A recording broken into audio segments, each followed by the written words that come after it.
All right, for the read aloud today for the BFG, it's chapter 12. It's called Dream Catching. The big friendly giant put the suitcase on the ground. He bent down low so that his enormous face was close to Sophie's. From now on, we is keeping as still as winky little miceies, he whispered.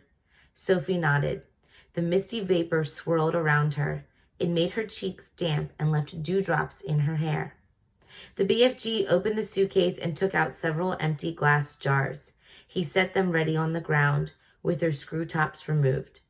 Then he stood up very straight. His head was now high up in the swirling mist, and it kept disappearing, then appearing again. He was holding the long net in his right hand. Sophie, staring upwards, saw through the mist that his colossal ears were beginning to swivel out from his head. They began waving gently to and fro. Suddenly the BFG pounced. He leaped high in the air and swung the net through the mist with a great swishing sweep of his arm. "Got him!" he cried. A jar, quick, quick, quick!" Sophie picked up a jar and held it up to him. He grabbed hold of it. He lowered the net. Very carefully, he tipped something absolutely invisible from the net into the jar. He dropped the net and swiftly clapped one hand over the jar. "The top," he whispered.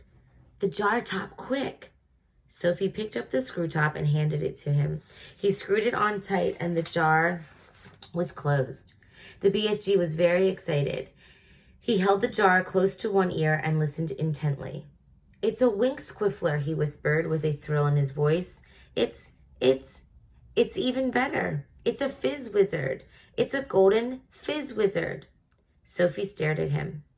Oh my, he said, holding the jar in front of him. "This will be giving some little toddler a very happy night when I is blowing it in." "Is it really a good one?" Sophie asked. "A good one," he cried. "It's a golden fizz wizard. It is not often I is getting one of these." He handed the jar to Sophie and said, "Please be still as a starfish now. I is thinking there may be a whole swarm of fizz wizards up here today, and do kindly stop breathing. You is terribly noisy down there." "I haven't moved a muscle," Sophie said. "Then don't," the BFG answered sharply. Once again, he stood up tall in the mist, holding his net at the ready. Then came the long silence, the waiting, the listening, and at last, with surprising suddenness, came the leap and the swish of the net. "Another jar," he cried. "Quick, quick, quick." When the second dream was safely in the jar and the top was screwed down, the BFG held it to his ear. "Oh no," he cried. "Oh, mince my maggots. Oh, swipe my swoggles." "What's the matter?" Sophie asked. "It's a troggle-humper," he shouted. His voice was filled with fury and anguish. "Oh, save our solos," he cried. "Deliver us from weasels." Here's the BFG in his net. Sophie's on the ground. "What are you talking about?" Sophie said. The BFG was getting more distressed every moment. "Oh, bash my eye bones," he cried, waving the jar in the air. "I come all this way to get lovely golden dreams, and what is I catching?" "What are you catching?" Sophie said. "I is catching a frightsome troggle-humper," he cried. "This is a bad, bad dream. It is worse than a bad dream. It is a nightmare." "Oh dear," Sophie said. "What will you do with that?" "I is never letting it go," the BFG cried. "If I do, then some poor little toddler will be having the most curd-bloodling time. This one is a real Kixie bog thumper. I is exploding it as soon as I get home." "Nightmares are horrible," Sophie said. I had one once, and I woke up sweating all over." "With this one, you would be waking up screaming all over," the BFG said. "This one would make your teeth stand on end. If this one got into you, your blood would be freezing to icicles, and your skin would go creeping across the floor." "Is it as bad as that?" "It's worse," cried the BFG. "This is a real wopsy grob switcher." "You said it was a troggle-humper," Sophie said. "It is a troggle-humper," cried the exasperated BFG. "But it is also a bog-thumper and a grob-switcher. It is all three riddled into one. Oh, I is so glad I is clutching it tight. Ah, you wicked beastie, you, he cried, holding up the jar and staring into it. Never more is you going to be bunk-doodling the poor little human beanie toddlers. Sophie, who was also staring into the glass jar, cried out, I can't see it.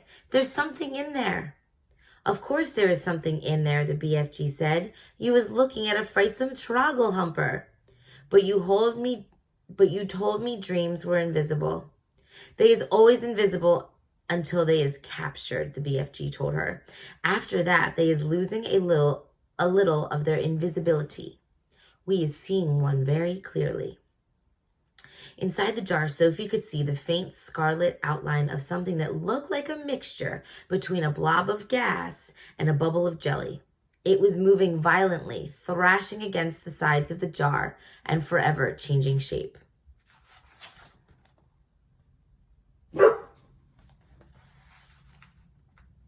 Penny's excited, sorry. It's wiggling all over the place, Sophie cried. It's fighting to get out. It'll bash itself to bits. The nastier the dream, the angrier it is getting when it is in prison, the BFG said. It is the same as with wild animals. If an animal is very fierce and you is putting it in a cage, it will make a tremendous rumpeldumpus.